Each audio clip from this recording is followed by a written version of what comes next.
बिस्मिल्लाहिर्रहमानिर्रहीम। अस्सलामुअलैकुम। नई दुनिया में खुश आमदीद। आज जो शख्सियत प्रोग्राम में शामिल है गोल्ड मेडलिस्ट है और मेरे आसपास रहने वाले जितने भी लोग हैं उन सब में सबसे ज़्यादा तालीम याफ्ता हैं। मेरे लिए ये एज़ाज़ की बात है कि उन्होंने अपना कीमती वक़्त निकाला और मेरे प्रोग्राम में तशरीफ़ लाए।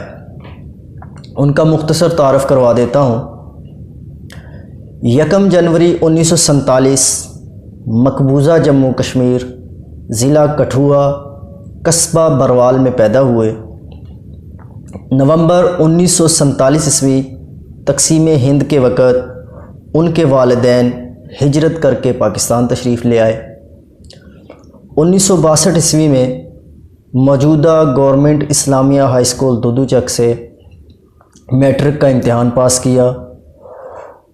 1963 ईस्वी लाहौर बोर्ड से मुंशी फ़ाज़ल का इम्तिहान पास किया। 1965 ईस्वी गवर्नमेंट नॉर्मल स्कूल डेरा गाज़ी ख़ां से ओटी का इम्तिहान पास किया। 1967 ईस्वी इस्लामिया हाई स्कूल क्लास वाला तहसील पसरूर में एज ए ओरिएंटल टीचर अपने कैरियर का आगाज़ किया। 1967 से 1982 ईस्वी तक वो मुख्तलिफ़ तालीमी इदारों में अपने ख़िदमात सर अंजाम देते रहे। 1981 ईस्वी में फ़ारसी सब्जेक्ट में मास्टर डिग्री हासिल की और as a topper student in Persian of the Punjab university gold medal हासिल किया। मार्च 1982 ईस्वी में गवर्नमेंट डिग्री कॉलेज शकरगढ़ में एज ए लेक्चरर तशरीफ़ लाए। इसी दौरान पंजाब यूनिवर्सिटी की तरफ से MOL की एजाज़ी डिग्री से भी नवाजा गया। 1989 ईस्वी में AP का इम्तिहान पास किया और गवर्नमेंट इंटर कॉलेज ज़फ़रवाल में असिस्टेंट प्रोफेसर के तौर पर तशरीफ़ लाए। 1996 ईस्वी में MPhil की डिग्री हासिल की और मुकाला का उन्वान था stair in the poetry of Iqbal. रहनुमा के रिमार्क्स के मुताबिक इस उन्वान पर यह पहला तफसीली मज़मून था। इस दौरान उनको मुख्तलिफ मौके मिले प्रमोशन के भी, लेकिन उन्होंने प्रमोशन एक्सेप्ट नहीं की। प्रमोशन एक्सेप्ट ना करने की वजह क्या है ये हम उन्हीं की ज़ुबानी सुनेंगे। 2003 में गवर्नमेंट कॉलेज बद्दोमल्ली में एज ए प्रिंसिपल चार्ज संभाला और 31 दिसंबर 2006 में वहीं से रिटायर्ड हुए। तो मेरे साथ मौजूद होंगे गोल्ड मेडलिस्ट रिटायर्ड प्रोफेसर अता मोहम्मद साहब। Stay with us. Welcome back. तो मेरे साथ मौजूद हैं गोल्ड मेडलिस्ट रिटायर्ड प्रोफेसर अता मोहम्मद साहब। मेरे लिए ये एज़ाज़ की बात है कि उन्होंने मेरे प्रोग्राम के लिए वक़्त निकाला। सर वेलकम, खुश आमदीद कहता हूँ प्रोग्राम में। हाँ ज़ुबैर साहब, मेहरबानी है आपकी कि आपने मुझे वक्त दिया और कुछ कहने का मौका दिया, इसके लिए मैं शुक्रगुज़ार हूँ। अच्छा सर, सबसे पहले मैं ये जानना चाहूँगा कि जो लोग क़याम पाकिस्तान के बाद हिजरत करके पाकिस्तान आए उनको मुकामी लोगों की बनिस्बत ज़्यादा मसाइल का सामना था, ज़्यादा परेशानियाँ थी, उसके बावजूद आपने तालीम हासिल करने का फ़ैसला किया। क्या आपके पास इतने ज़्यादा वसाइल थे कि तालीम हासिल करना आपके लिए आसान था? ये बात आपकी दुरुस्त है कि जब हम माइग्रेट होके आए तो मसाइल ही मसाइल थे, वसाइल ना होने के बराबर थे। लेकिन मेरे वालिदैन की ये इंतहाई ख्वाहिश थी कि हमारा ये अकलौता बेटा जो है ये तालीम के ज़ेवर से रास्ता पे रास्ता हो।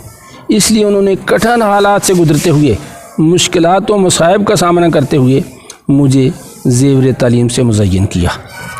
अच्छा सर, जिस वक़्त आपने फ़ारसी सब्जेक्ट का इंतखाब किया, उस वक़्त बर्रसगीर में ये बात मशहूर थी कि पढ़ोगे फ़ारसी बेचोगे तेल, फिर भी आपने फ़ारसी ज़ुबान का इंतखाब किया।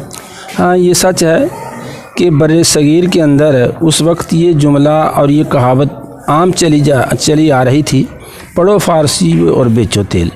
लेकिन बात यह है कि फ़ारसी जो है ना, उसकी ये कहावत जो है ना, ये कुछ अंग्रेज़ नवाज लोगों की वजह से और कुछ इल्म का फुकदान होने की वजह से लोग इसके सही मतलब और मफ़हूम तक ना पहुंच सके।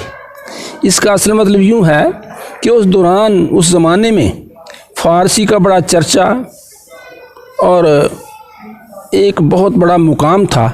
जो आदमी उस वक्त फ़ारसी पढ़ लेता था और उसे प्रॉपर जॉब नहीं मिलता था, तो फिर ये था कि इसके पढ़ने में कोई शक नहीं, इसकी किस्मत इसका साथ नहीं दे रही। जैसे कि आजकल कोई आदमी फ़िज़िक्स के अंदर, साइंस मज़ामीन के अंदर एमफिल या पीएचडी कर ले तो उसे नौकरी ना मिले, तो यही कुछ कहा जाता है कि पढ़ने में शक नहीं, इसकी किस्मत साथ नहीं दे रही। तो इस जुमले का असल मतलब ये है। इस जुमले का ठीक है। अच्छा सर, फ़ारसी ज़ुबान आपने कैसे मुंतखब की, किसने मशवरा दिया कि आपको फ़ारसी ज़ुबान को बतौर सब्जेक्ट? हाँ जी। तो हाफ़िज़ साहब, मेरे वालिद साहब आलिम नहीं थे लेकिन आरिफ ज़रूर थे जी। वो दानिशमंद थे, सलात व सौम के पाबंद थे, और रियासत के अंदर J&K के अंदर उनकी मुसाबहत पढ़े लिखे लोगों से रही है जो फ़ारसी दान थे, और उनके जहन के अंदर फ़ारसी का एक मुकाम मुतय्यन था। जब मैंने उनसे पूछा कि वालिद साहब मैं कौन सा मज़मून मुंतखब करूं, अरबी, ड्राइंग या फ़ारसी, तो उन्होंने कहा कि बेटा तुम फ़ारसी मुंतखब कर लो, इसके अंदर यानी बड़ी जामियत है और इसकी बड़ी कदर कीमत है। तो मैंने उनके कहने पर इस ज़बान को रख लिया, इस मज़मून को रख लिया। तो ये सादतमंदी का नतीजा है कि अल्लाह ताला ने मुझे इसमें बहुत कुछ दिया। सही। अच्छा, फ़ारसी ज़ुबान की कौन सी ऐसी खूबी थी कि जिसने आपको अपना गर्विदा बना लिया और आपने बतौर मज़मून उसको मुंतखब कर लिया? हाँ, सबसे बड़ी बात कि हमारी दीनी ज़ुबान अरबी है, और अरबी से करीब तरीन ज़बान जो है वो फ़ारसी है। दूसरी हमारी उर्दू ज़बान जो हमारी कौमी ज़ुबान है, बदकिस्मती से इसे सरकारी ज़बान भी बनना था लेकिन अब तक बन नहीं पाई, ये हमारी बदकिस्मती है। तो उर्दू के अंदर जो है ना 70 से लेकर 75% तक अल्फाज फ़ारसी के हैं। एक मशहूर मुफक्किर ने कहा है, उर्दू दुख्तरे नाज़नीन फ़ारसी अस्त। तो यही कुछ खूबियाँ थीं जिन्होंने मुझे इस ज़बान की तरफ माइल किया, और मैंने इस ज़बान के अंदर भरपूर सही भी की, कोशिश भी की और तहकीक भी की। अच्छा सर, ये दौरान टीचिंग ज़ाहिर आपके स्टूडेंट मुस्लिम भी थी, नॉन मुस्लिम भी थे, तो फ़ारसी ज़ुबान में इस्लामी तालीमात का एक वसी ज़ख़ीरा मौजूद है। कभी ऐसा हुआ कि कोई स्टूडेंट आपकी तालीमात से, इस्लामी तालीमात से मुतासर होकर हल्का इस्लाम में दाखिल हुआ? हाँ हाफ़िज़ साहब, मैंने कुल्लुहुम टाइम जो था अपने गवर्नमेंट के अदारों में दिया। हाँ, कभी किसी प्राइवेट अदारे को मेरी खिदमात की ज़रूरत या तलबा की रहनुमाई के लिए मेरी खिदमात मतलूब होती तो वो मुझे बुला लेते, और मैं अपने कॉलेज औकात से पहले या बाद में उन्हें वक़्त दे दिया करता था। हाफ़िज़ शबीर साहब के अदारा इस्लामिया कॉलेज में एक होनहार और ज़हीन तालिबा ताहरा देवी थी जो अभी नॉन मुस्लिम थी और इसके बावजूद इस्लामी तालीमात से निहायत आशना थी। हम मेरे कहने और दीगर असातिज़ा के कहने पर उसने इस्लाम कबूल किया। माँ चौधरी या ताहरा चौधरी हुआ। सही। अच्छा सर, दुदू चक के हवाले से ज़ाहिर आपके पास एक वसी मालूमात है, काफ़ी सारी मालूमात तारीख़ी हवाले से आपके पास मौजूद है। इसमें सबसे अहम जो दो चीज़ों के बारे में मैं जानना चाहूँगा। पहली बात, जिसमें आप और आपके मरहूम दोस्त बाबा अब्दुल करीम रहमतुल्लाह अलैह, आप दोनों का बड़ा किरदार है, बड़ी मेहनत है, बड़ी कोशिश है। ये बताएं कि डाखाना दुदू चक जो है, इसका क़याम कैसे मुमकिन हुआ? देखिए आप साहब, ये दुदू चक डाखाना जो है ये पाकिस्तान के क़याम से बहुत पहले का है। गालिबन एक मैंने यहाँ डाखाने के अंदर बैठे हुए एक तहरीर देखी, इंस्पेक्शन देखी, जो 1800 लगभग थी, जिसके अंदर इसकी इंस्पेक्शन हुई। तो मतलब ये है कि ये डाखाना बहुत पुराना था।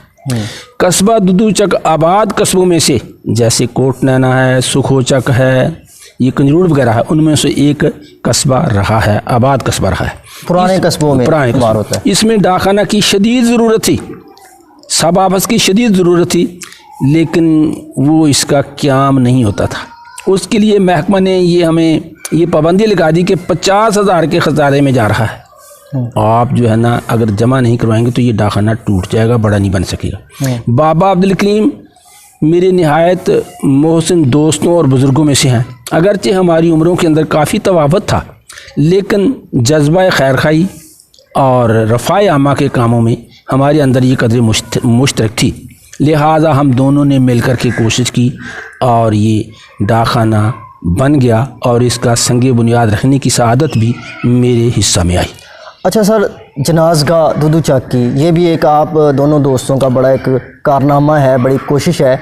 तो जनाज़गाह का क़याम कैसे मुमकिन हुआ, ये किस तरह आपके जहन में बात आई और आपने फिर इस पर? जनाज़गाह का रकबा शुक्र रहा था। इर्द गिर्द जो है ना वो सुकड़ते बहुत, और इर्द गिर्द कहीं गोबर के ढेर थे, कहीं कुछ था कहीं कुछ था, और जनाजा पढ़ने में बड़ी तकलीफ़ थी। महदूद सी ये जगह थी।